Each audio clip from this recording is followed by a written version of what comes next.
Hello dear audience, কি অবস্থা সবার? আশা করছি সবাই বেশ ভালো আছি। বরাবরের মতো আমি আবারও হাজির হলাম আমার এক নতুন লেকচার নিয়ে। আজকে আমরা খুবই সহজ একটি বিষয় নিয়ে আলোচনা করব, সেটা হচ্ছে মোলারিটি। মোলারিটি দুই ভাবে নির্ণয় করব আমরা আজকে। একটা হচ্ছে S সমান 1000W ডিভাইডেড বাই mv এই সূত্রের সাহায্যে, এবং আরো একটা টাইপ আমরা শিখবো যেটা একটা খুবই গুরুত্বপূর্ণ। শতকরা দ্রবণ থেকে আমরা কিভাবে মোলারিটি বের করতে পারবো সেটা নিয়ে আলোচনা করব।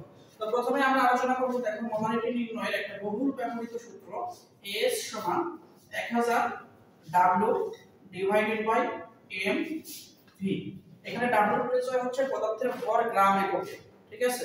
m এর পরিচয় হচ্ছে যে যৌগ দেওয়া থাকবে সেটার আণবিক ভর, এবং v এর পরিচয় হচ্ছে দ্রবণের আয়তন। তবে দ্রবণের আয়তন হবে মিলি লিটার এককে, এটা মনে রাখতে ভালোভাবে। সূত্র হচ্ছে S সমান 1000W ডিভাইডেড বাই mv। আচ্ছা, এই কনসেপ্টের আলোকে আমরা একটা প্রশ্ন সলভ করার চেষ্টা করি। দেখো, প্রশ্ন 1 ঢাকা বিশ্ববিদ্যালয় 2019 শিক্ষাবর্ষে আসছিল। তো আমাদের বলছে যে একটা দ্রবণ প্রস্তুত করা হয়েছে, যে দ্রবণে সালফিউরিক অ্যাসিড আছে, সালফিউরিক অ্যাসিডের পরিমাণ হচ্ছে 0.98 গ্রাম। তো 1000 W এর মান হচ্ছে 0.98 ডিভাইডেড বাই m হচ্ছে সালফিউরিক অ্যাসিডের আণবিক ভর। সালফিউরিক অ্যাসিডের আণবিক ভর কত হবে? 98। কিভাবে?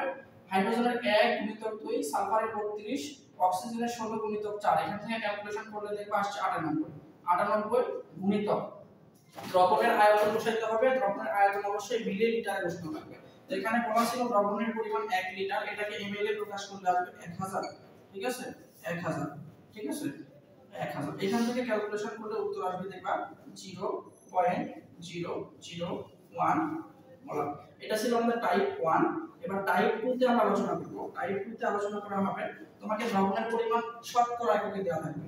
শতকরা এই শতকরা এককে দ্রবণ বিভিন্ন রকম হইতে পারে। কি দেখো, W ডিভাইডেড বাই W হইতে পারে, W ডিভাইডেড বাই V হইতে পারে, V ডিভাইডেড বাই V হইতে পারে, V ডিভাইডেড বাই W হইতে পারে। প্রশ্নে যদি কখনো উল্লেখ করে না দেয় তাহলে তোমরা মনে রাখবা আসলে ওইটা পার্সেন্টেজ বলতে W ডিভাইডেড বাই V বোঝাচ্ছে। ধরো তোমাকে বলা হলো 10% W divided by V sodium carbonate বলতে কি বোঝায়, তখন তুমি বলবা সলিউশন হচ্ছে 100 ml, সেই 100 ml এর মধ্যে সোডিয়াম কার্বনেট আছে 10 গ্রাম। যদি বলা হয় 20% সোডিয়াম হাইড্রোক্সাইড, এটা বলতে কি বোঝায়, তাহলে কি বলবা? তোমার কাছে সলিউশন বা দ্রবণ যেটা আছে সেটা 100 ml, বুঝতে পারছো? আর ওই 100 ml এর মধ্যে সোডিয়াম হাইড্রোক্সাইড আছে 20 গ্রাম। তো এখান থেকে আমরা দেখো উত্তর করব। এটা উত্তর করার জন্য আমরা একটা শর্টকাট মনে রাখবো, ঠিক আছে। পার্সেন্টেজ সলিউশনকে, শতকরা দ্রবণকে আমাদের মোলারিটিতে প্রকাশ করার সূত্র হচ্ছে 10 x ডিভাইডেড বাই m সমান হবে আমাদের s, ঠিক আছে। s হচ্ছে দ্রবণের ঘনমাত্রা মোলারিটি এককে। এখানে x এর পরিচয় হচ্ছে কত পার্সেন্ট বলা আছে সেটা, m এর পরিচয় হচ্ছে যৌগের আণবিক ভর। দেখো তোমাদেরকে এখানে কি বলা আছে, 10% Na2CO3। আমাদের সূত্রটা কি দেখো তো, 10 x 10 x হলো কত পার্সেন্ট দেয়া আছে সেটা, এখানে কত পার্সেন্ট বলা হয়েছে, 10%। তাহলে x এর মান হবে 10 ডিভাইডেড বাই m হচ্ছে সোডিয়াম কার্বনেটের আণবিক ভর।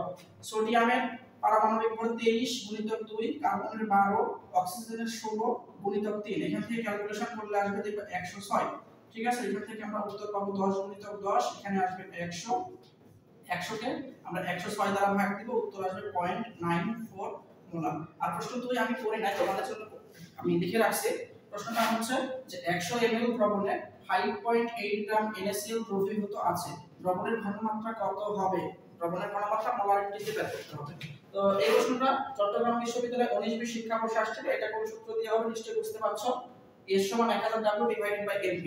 প্রশ্নের উত্তর অবশ্যই করবা, পরে তোমার উত্তরটা কমেন্ট বক্সে আমাকে জানাই দিবা। দেখা হবে পরবর্তী লেকচারে। ভালো থেকো, সুস্থ থেকো, দেখা হবে। আল্লাহ হাফেজ।